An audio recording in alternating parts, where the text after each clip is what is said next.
Hello and welcome everyone to Being Messianic.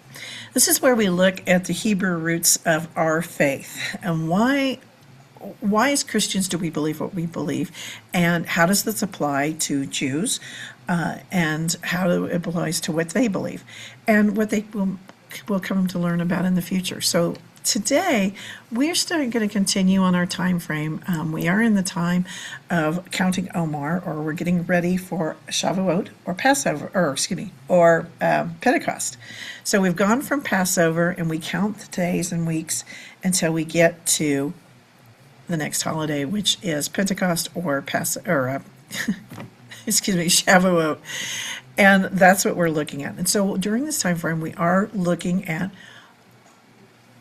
all of the miracles that have shown us who God is, who Jesus is. And Jesus was the perfect Passover lamb, and we know that. Today, we're going to talk about, I have mentioned this before, that there are over 300 prophecies from the Old Testament. We're going to look at some of those, of who Jesus was, who the Messiah was going to be, what was the requirements of the Messiah. In order for you have to fulfill everything.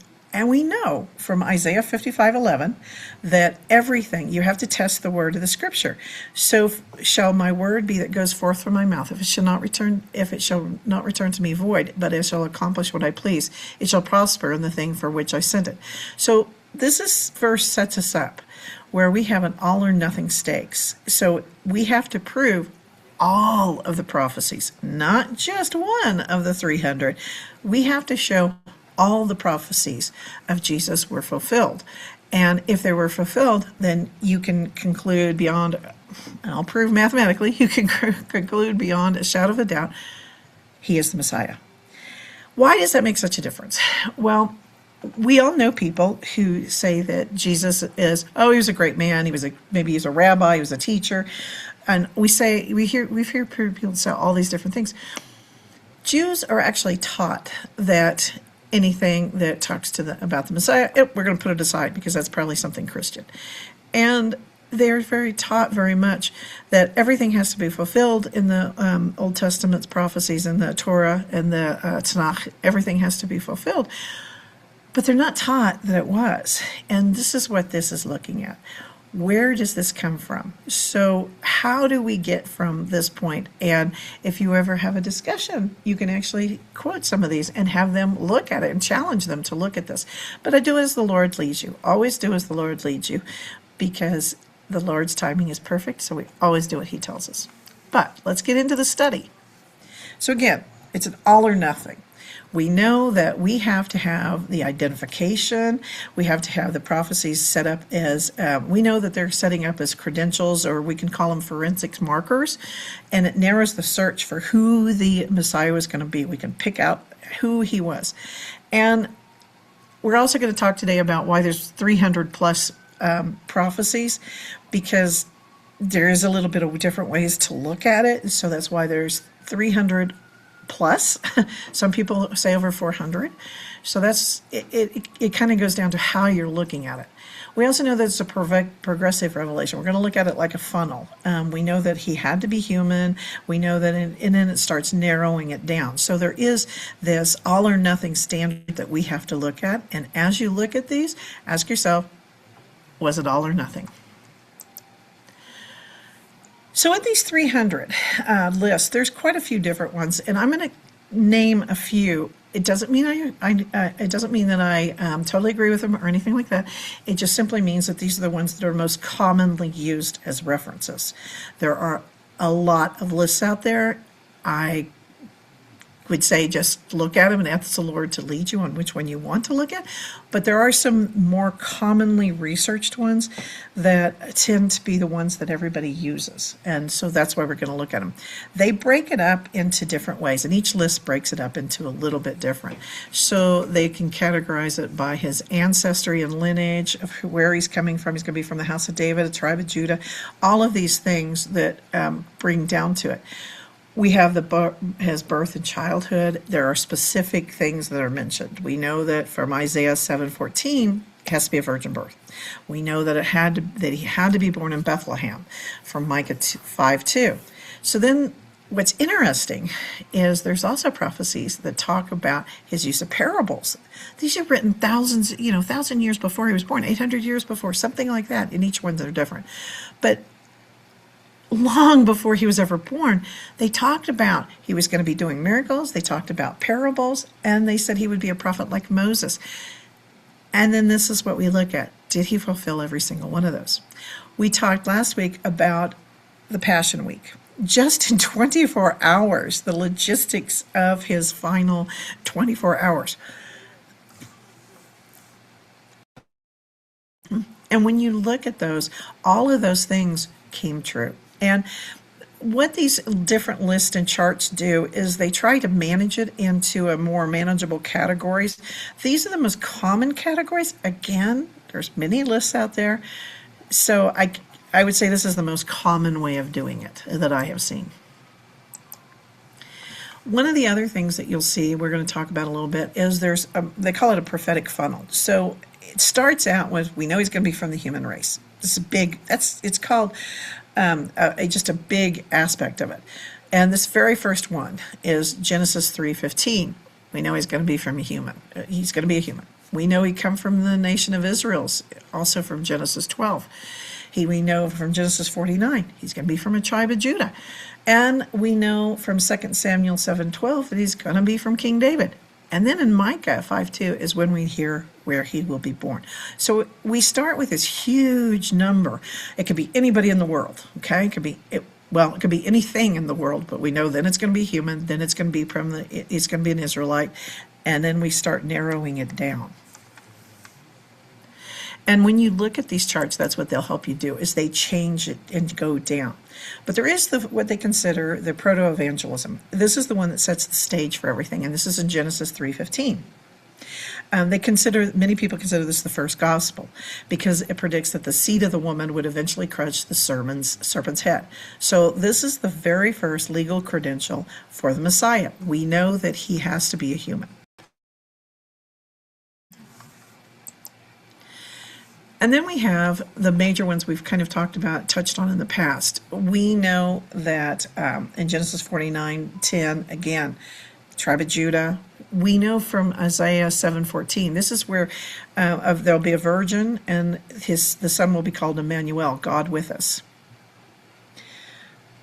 And Micah 2, as I said, is Bethlehem. So we know that also in Isaiah 9, verse 6 and 7, this is a divine child. The prophecy foretells a child who will be born, will be called Wonderful Counselor, Mighty God, Everlasting Father, Prince of Peace. And think about when the angels proclaim it. And we've talked about in the past that the shepherds were actually probably priests because they were watching the Passover flock. They had to guard and care for those. So we know that there were many that were from the line of Aaron. There were Levites that were guarding the sheep. So we know that when it was announced, the angels were saying who Jesus was. They were proclaiming him. And then the next grouping is the ministry and teachings, and it describes how he would behave and what he would do during his life. We know that he binds up the brokenhearted. We know he gives sight from Isaiah 35. We know he gave sight to the blind and making the lame walk. And Psalm 78 too, it suggests he's going to be using parables or stories, and he did. And then we know in Zechariah 9:9 that he's going to enter Jerusalem riding a donkey. So all of these things had to come about, and that's what makes it so fascinating. We also know that he had his suffering. We talk about that he was a suffering servant in Isaiah 53, and that he would be pierced for our transgressions, led like a lamb to slaughter. On Passover, he was led like a lamb to slaughter. We know in Psalm 22, it talks about how he was pierced and that they cast lots for his clothes. And Psalm 34:20, just as a Passover lamb cannot have its bones broken, neither did he. And yet during crucifixion, they normally did that. And crucifixion, when the book of Psalms, when David wrote this was long before they had a crucifixion like the Romans did. So there is no way David could have known that was going to happen. In Zechariah 11:12 and 13, we know that he would be betrayed for 30 pieces of silver, and that those silver would then be thrown back to the potter, is what it's called. But what happened was Judas threw the money back to the high priests, and they turned around and realized they couldn't take that money and put it back into their regular general funds, and so they went out and used that money to buy the potter's field where all of the people would be buried, all of the poor people and people, criminals and things would be buried so that they could have a place to put them. And then we have the verses that are looking at the resurrection and the glory. And these talk about the triumphant over the grave and his ultimate authority. So in Psalm 16:10, God foretells that he would not let his Holy One see decay. So many people interpret this as the foundational prophecy of the resurrection. And in Psalm 110:1, it describes him sitting at the right hand of God, symbolizing his divine authority and where he is. So all of these prophecies have to come true, or none of them are any good. Okay, so why does the 300 change? Why do we have different ways? It can be 300 to 400. And it's how they look at them. So we have the direct prophecies. So there's not as many, but there are some that thus saith the Lord. And it's a statement about the Messiah coming. Then you have the events that shadow him, like the Passover lamb, or you can have Jonah, or something like that, where you have these references that will be the foretelling of the Messiah that's to come. And then you have allusions. You can also have brief poetic references, like in the Psalms, that match the recorded events. So some examples. We'll go over just a few to kind of give you, but it gives you a really good idea of how it broke it down for them. So let's talk about the birthplace. We know it's in Micah 5:2. We know in Matthew 2:1 was the fulfillment. The virgin birth we talked about in Isaiah 7:14. We know that it was fulfilled in Matthew 1, verse 23. Tribe of Judah, Genesis 49:10, was fulfilled in Luke 3:33. He would be silent before his accusers, was in Isaiah 53:7. It was fulfilled in Matthew 27, verses 12 through 14. The resurrection was in Psalm 16:10, and it was fulfilled in Acts 2:31. So there are many lists that track this, and like I said, you have to go through them. Most of these lists are based on the world, and I hope I get his name right, Alfred Edersheim. He was a 19th century scholar who he identified 456 passages.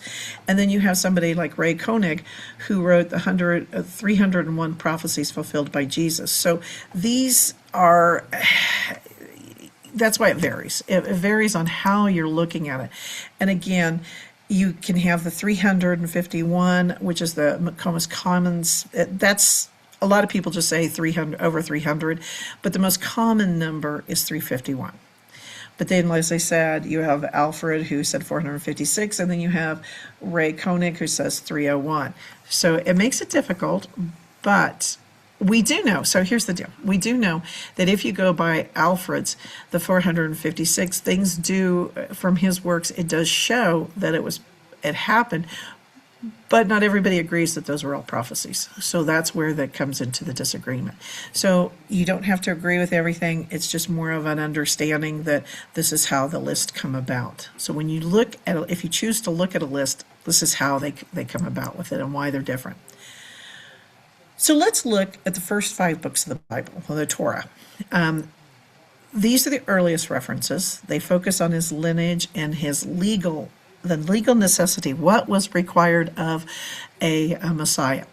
And we talked about that he definitely had to be a seed of woman. This is where we get the funneling, where you have the seed that he would come through Abraham's line, the star of Jacob, a star scepter would rise out of Israel, so he has to be an Israelite, and he has to be a prophet like Moses according to Deuteronomy 18:15. And you can see that there are scriptures in the New Testament that fulfill each of them.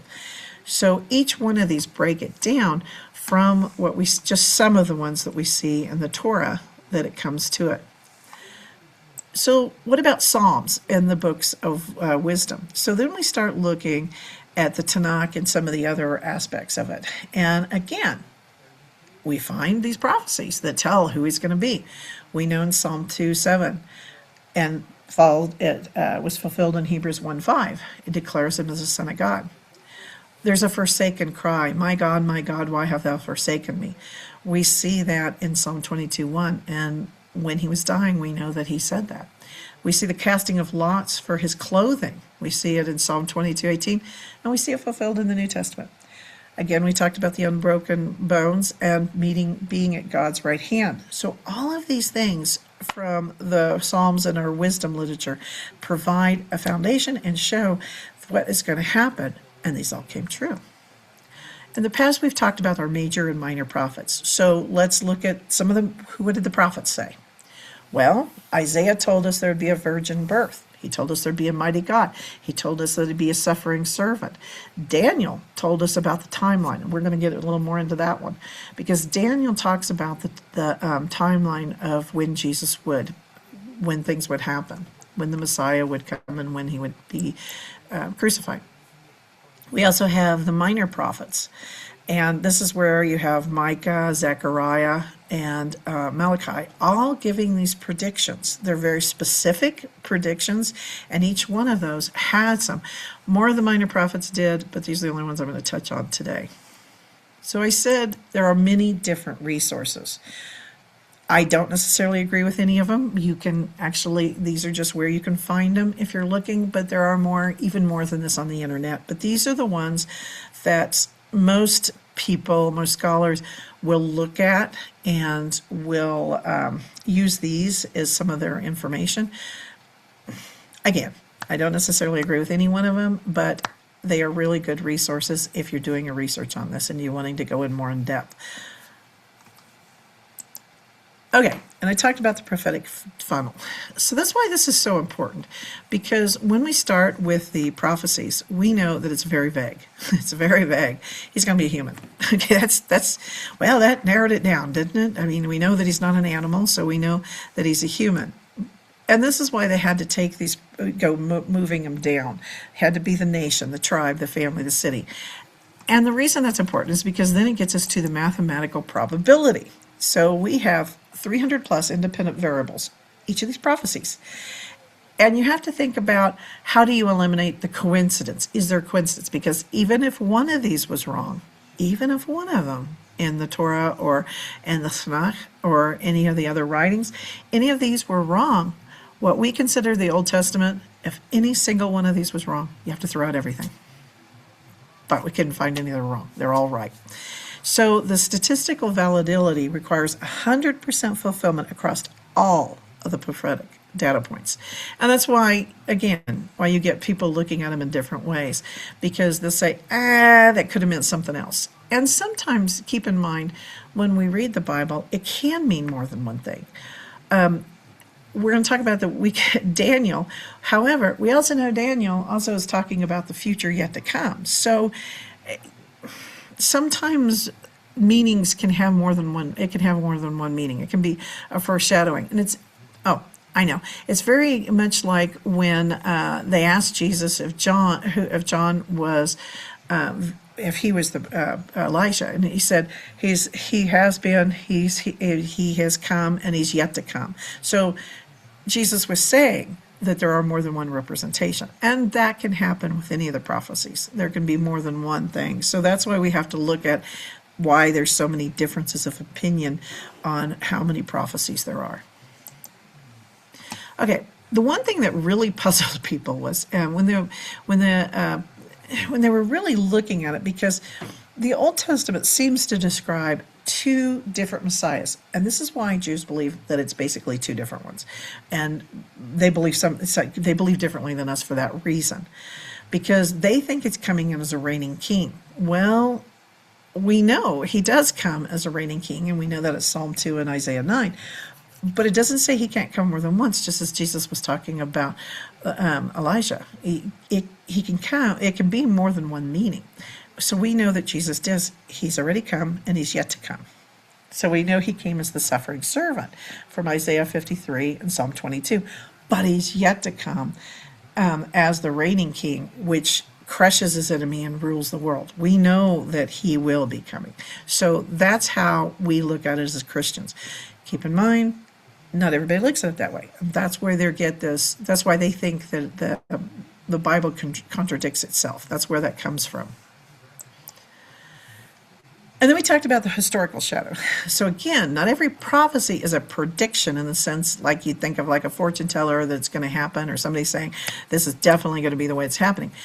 Many are types where it talks about more of a historical event or the people, and it's going to serve as a shadow of what he's going to do. So it's a historical shadow is the best way to say it, because you have the Passover lamb.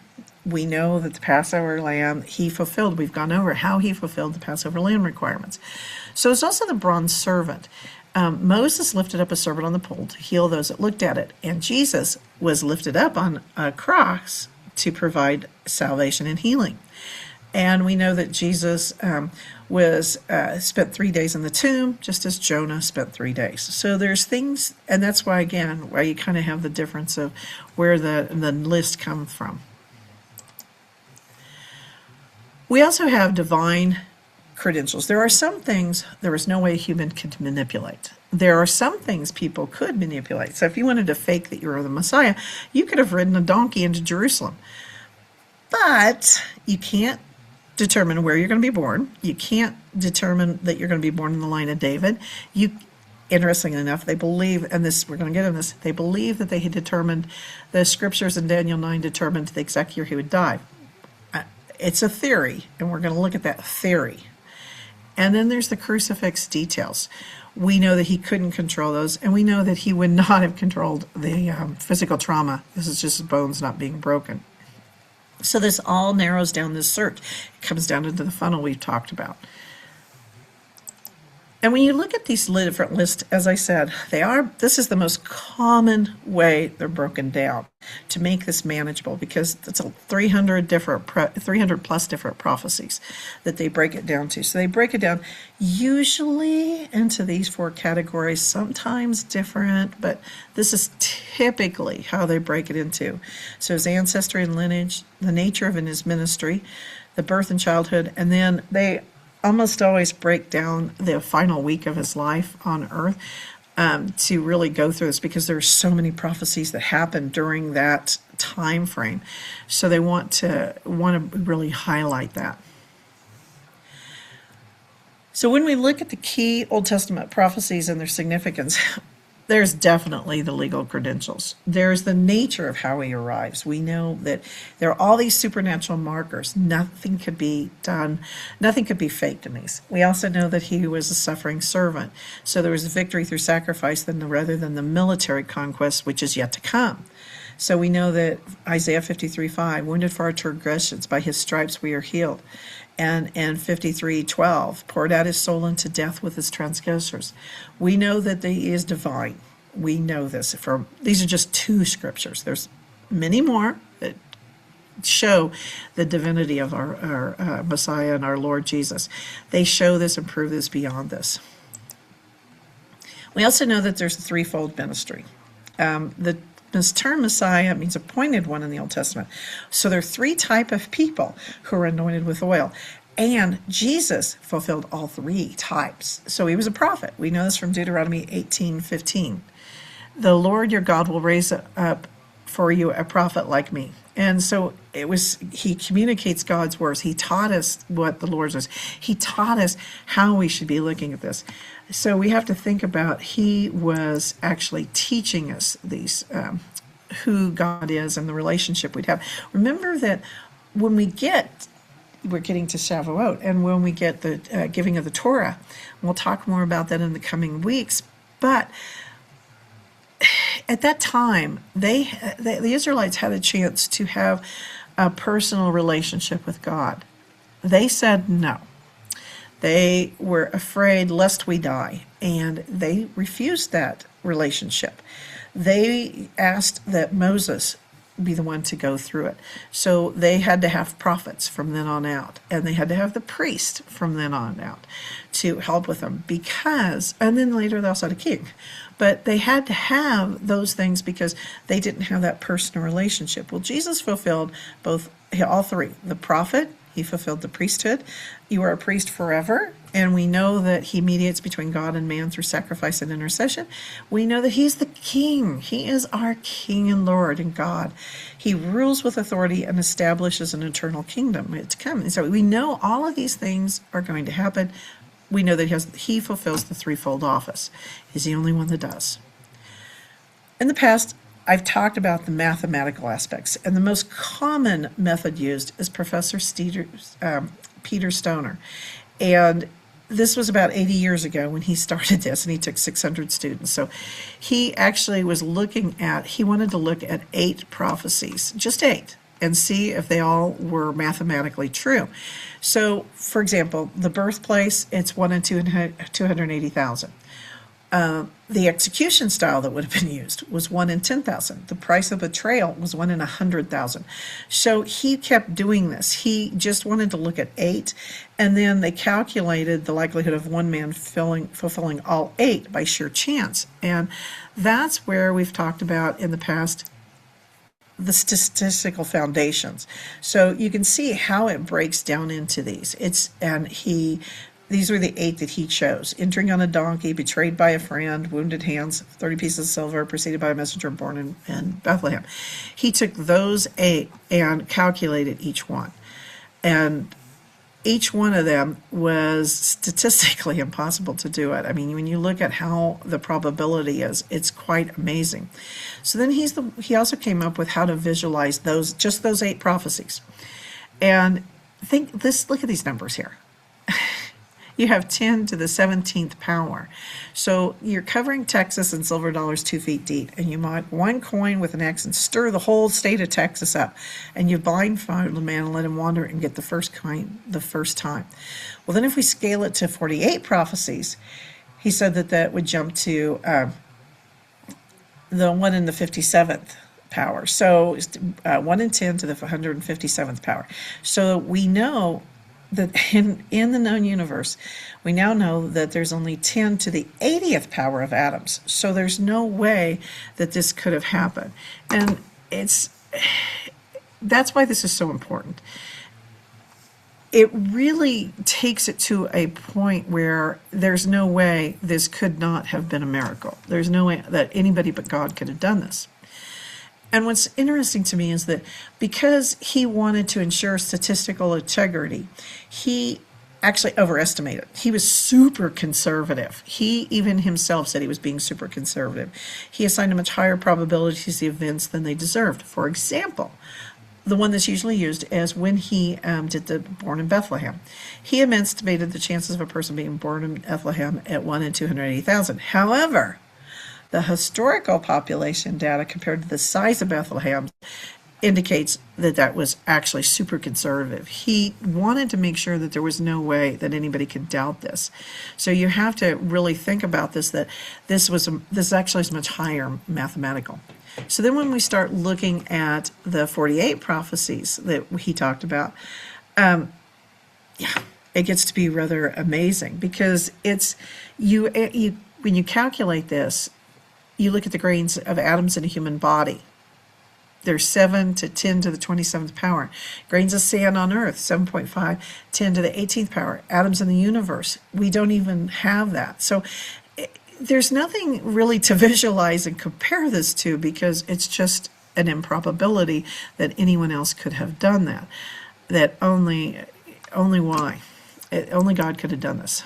So why is this so astronomical? Well, in math, every time you add 1 to the exponent, so 10 to 80th or 10 to 81, you are actually multiplying the previous number by 10. So when you go 10 to the 80th, that's 10 times 80. So this is where you're getting it. Then when you go to 81, you have to multiply the previous number again. So it's 10 times the number, 10 to 81 is 10 times the number of atoms in the universe. And if you go 10 to 82, it's 100 times. By the time you get to 10 to 157, you got a number so large that even if you tried to fill the entire universe with solid atoms, you still don't have enough space to represent the odds of one man fulfilling 48 prophecies. That's 48. So when you get up to, I haven't even calculated it to the 300 because it's too many. So is this aligned with the original calculation that he did? So they have validated it, and American Scientific Affiliation vouched for it. They confirmed that his message was sound and the probability estimates were very fair because they agreed that you should go very low. So yes. In the core principle, he was proving that if you pass 13 to 14 specific independent prophecies, you move out of the realm of chance and break into the realm of mathematical certainty. So math agrees Jesus is the Messiah. And when you have 300 prophecies, the math essentially breaks the probability. It becomes so small that in any other field of science, it would be accepted as an absolute designated fact. So for math, he is the Messiah. And then what's interesting is, as I said, one of them actually decided to go back and look at the chronological order of his triumphal entry. And this is where it gets into, it's the holy grail of the mathematical prophecy. Not everybody agrees with it, but we're going to look at it. Daniel 9:24-27 didn't predict, according to this, that the Messiah would come. It predicted the exact date. Keep in mind, it predicted afterwards. It did not predict it before, it predicted it afterwards. So the countdown in Daniel 9:24, it provided a specific calendar countdown for the Messiah's arrival. They used the math of 69 weeks, so 483 prophetic years with each one of 360 days each, which equals 173,880,000 days. Where they got this? They counted down from the decree to rebuild Jerusalem, 445 BCE, which led to April 6, AD 32, which was when the triumphal entry occurred. And the 70 weeks from Daniel 9:24-9:27, they considered, like I said, that's the math of the Holy Grail, because it didn't just predict when he would come, it predicted the exact day, even though they didn't know it at the time. So to understand the math, you have to look at through the lens of an ancient calendar, specifically the 360 prophetic year used in the Bible, and Sir Robert Anderson in his famous work, The Coming Prince. So this is where this comes from. So we have to break down the timelines. So keep in mind that in Hebrew, the word for week literally means 7. Just as we use a dozen for 12, they use 7 as a group of years. So 70 weeks times 7 years is 490. So this is where they get the prophecy breaking down into 7 weeks, 62 weeks, and one final week. And they believed the Messiah, the Prince, would appear after the first 69 weeks. And this is where the total for these 2 points. But how did they come up with the starting point? The way they came up with the starting point was looking at the prophetic clock, but the decree that was given to restore and to build it. So, I'm not sure if I'm going to... Longimanus, in his 20th year, provided a concrete historical anchor for the countdown. He gave that command, he gave that issue. They know when it is. They have other writings to show it. And this is how they broke it down, because then they were able to go into it mathematically and show that step A, the 483 years times 360 days, is the 1,733,880 days. And then you have to put in the modern conversion. We got to make sure that we put that in too. Because if you take the start date of 445 BC and add 476 solar years, you still count the leap years and you have no zero gap, because in our calendar we have leap years. In the Hebrew calendar there is a leap year type thing too. So that's why they had to calculate these together. In short, all of it came to April 6 AD and 3 to... So it came to April 6th and 32 AD. Interesting enough, they also looked at this and saw that that is when their Passover was happening, and so they do know that it does match up in that time. There is then the cutting off. The prophecy said after 69 weeks he'd be cut off. So we have, when we go to this, as I said, I'm just kind of skip this, sorry, but you can see where he wrote into it, and you come up to the exact days of where it is. Then, as I said, then there's the next portion of this where it comes into the cutting off, where in Hebrew that means being executed. And when I was growing up, they would also say somebody was going to join the circus. It meant that they were dying. And I know it's a weird way to say it, but it's just the way that they say it in their terms. And so we also know that he was not for himself. He was dying for others. We know that was happening. And there's the alignment of the timeline. So all of this happened in the same week as the calculated 69 countdown. So this is where we have more people with math looking at this saying, oh, this all came exactly in the time that it should have. Again, you can agree to disagree on this. It does get into a lot of math and a lot of different things. But the summary is that there was the decree in Daniel 9:25, and there was the duration of 69 weeks and the arrival. So this is where they have this aligned. But let's look at the overlay. So when you look at this, you have the crime scene. The Old Testament acts as a pre-written script that matches the life of Jesus with surgical precision. It shouldn't, but it does. And it's because only God could do it. Then you have the manipulation factor, the details about the lineage, the birthplace, the betrayal amount, the execution, all of these things that were completely outside of Jesus or even his followers' control. They could never have controlled those things. So this is where you have the final verdict, that all of these stitches or all of these things are placed over the life of Jesus. There's no overhang. There's nothing, there's no outliers that show that it could be anybody else. The math proves the identity. So what are the sources? Let's look at the credibility of the people that I've been discussing. Again, you may or may not agree with every one of them, but Peter Stoner was the first one. He developed probability models for the 8th and the 48 prophecies. Sir Robert Anderson, he used his background to calculate the days in Daniel. And then you have Alfred Edersheim. He was an Oxford Jewish man who converted to Christianity when he was looking at these specific passages. There are many other people that have been scholars that have studied this and then converted because they're like, there's no other way. He's got to be. You can't change this. And then you have the Secretary of the American Scientific Affiliation who certified it. They formally reviewed it and certified the work. So this is your sources of credibility. You always want to make sure that these are credible sources. So when if you decide to look up the different prophecies, make sure that they are coming from a credible source. And I think I really like the fact that Alfred Edersheim, because since he was Jewish, he actually was reading them in the rabbinic writings and reading them in Aramaic and Hebrew, from my understanding. So he was actually diving deep into these when he was looking at those.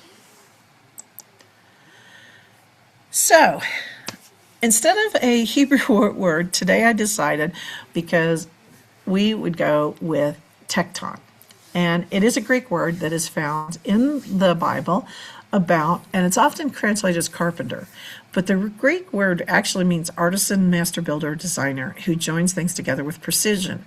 And I think that we can use this to describe God of actually anchoring our curriculum that we have here, that we've created this of how we're looking at this. And all of the curriculum that I have found of all of these researches of these 300 or more different prophecies. As you can see, each one of their curriculums, each one of them line up. And I would say that the only thing you can show is that was God. So that's why I use tekton today as our root word instead of going with a Hebrew one, because I thought it was perfect for that. And then, because I went with something Greek as a change, I also picked a Greek dish, and I've actually made this before. It's actually really good. It's when you take marinara sauce and you stitch it. It's called stitching it together. It's stitched pasta.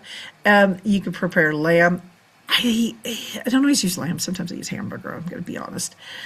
And making it together, but it's a really good dish that I would say that it's really good. And I like it as leftovers because it does taste really well and it holds up that way. So it's not exactly from my Hebrew roots, but there you go. As I said, we are looking at the different things of this. We have looked at the 24-hour Passion Miracle. Now, next week, we're going to look at the stitches of the gospel, because this is so important about all of the different prophecies. We're going to continue on with the prophecies and how they are fulfilled in the New Testament. You've seen how I've been taking the Old Testament and saying, oh, it was fulfilled in the scripture in the New Testament. We're going to really look at the four Gospels and look at those. So that's what we're looking at next week to kind of tie back into this. And each of these weeks is building upon itself to where we get to Shavuot, which is the full circle of it. So I hope that you continue to join me, and I hope you found this interesting. I'm going to open it up to any questions or any comments.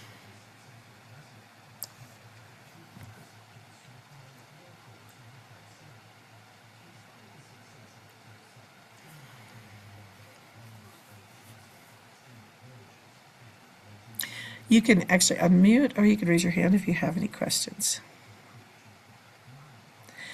I should go back to why this is important. I think it's so important because I do believe that over time we're going to have people that you're going to have family members and different people that come to you and question. We do take things on faith, and there is the aspect of faith about all this. But I just find it so fascinating that science and math and all of these different things, we've talked about archaeology in the past, all of these things prove the Bible. It proves who Jesus was. And as you start, we're so fortunate because in the prior years, you had to totally rely on faith, but yet we can actually see this.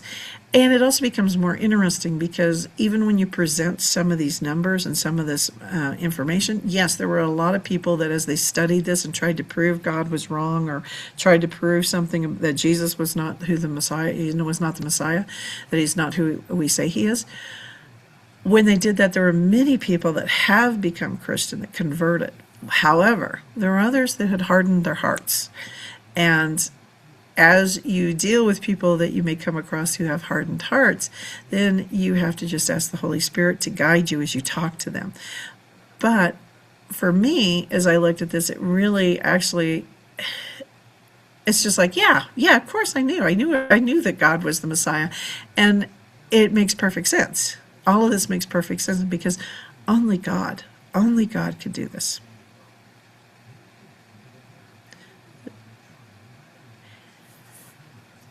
All right. Well, I don't even see any comments today in the chat section. I guess my next question for you would be let me know if there's anything you want me to cover that you've heard about or have questions about that you would like me to cover. But otherwise, I would say if there's no questions or comments, then I think we're probably going to be done for the day. But we'll keep it as a shorter meeting than usual.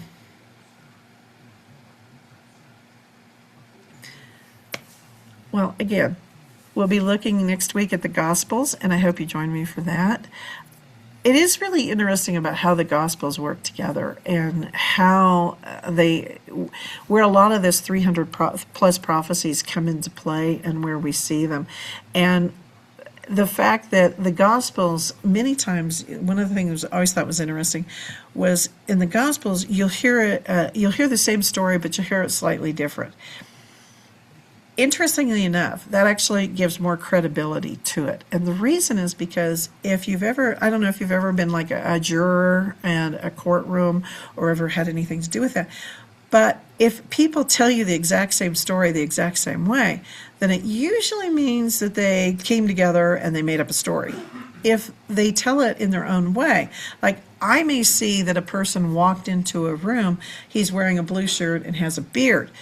But say my husband was in the room with me and he saw it and he said, oh, this is an older guy, has a beard, a blue shirt and a pair of pants, and he was carrying something. So you always have a little bit of difference, and that's perfect. That's what we want to see, that there's a little bit of difference in it. So when we get into the gospel next week, you will actually see that. And you'll see where there's a little bit of difference, but yet the story is the same. They are actually collaborating each other because they're seeing it from a different person's angle. And that just to me was always so beautiful that they do fit together. And all of these things fit together. It's like a huge puzzle, but yet it all fits together and to show Jesus is the Messiah. He's the only one. And because of that, we praise him and we honor him and we glorify him. So as we end today, that's what we're going to do. We're going to be thanking him for all that he does and that who he is, because Jesus is the only one. He is the only one. He is the Alpha, the Omega. He was at the beginning. He's in the end. He's throughout all time. He is our Messiah. That's all I can say. He's our Messiah. The other thing I would encourage you to do is, we've talked about this in the past, but looking at the different names of God. I find that very helpful. And I will look at the different names of him, like Jehovah Jireh, and looking at all the different names for God, the Holy Spirit, and Jesus. And it just comes together so beautifully when you do that. And when you look at the overlay of this, where you have all the Messianic prophecies and you have all of these overlays, they just fit so beautifully, and it's beautifully and wonderfully made, is what I would say. It's just a beautiful picture that is given to us of who God is. So I'm glad you were here today, and let's go ahead and close in prayer. Heavenly Father, thank you for allowing us to come together. And how amazing this is. How wondrous you are. It's astounding. It's just, sometimes when I look at this, it's just basically mind-boggling as to how precise this is. You funnel this down for us so that we can easily understand it, going from a very vague concept to very precision, very precise. Just as like you do with the DNA and the atoms and the particles, all of these things. It's so amazing at your creation. And having Jesus fulfill every single one of these prophecies, and probably more than what we realize, probably even more. God, only you could do this. We honor you, we glorify you, we praise you. We thank you for allowing us to see even a small portion of this. We thank you for that. And Lord, if we formed any ties to each other during this meeting, we ask that those be broken so that we remain holy unto you, because we want to worship you. We want to honor what you've done. No one else could do this, only you. In your precious, precious name, we thank you. Amen. Shalom, everyone. I hope to see you next week. And again, like I said, we're going to be looking at the Gospels next week. Bye, everyone.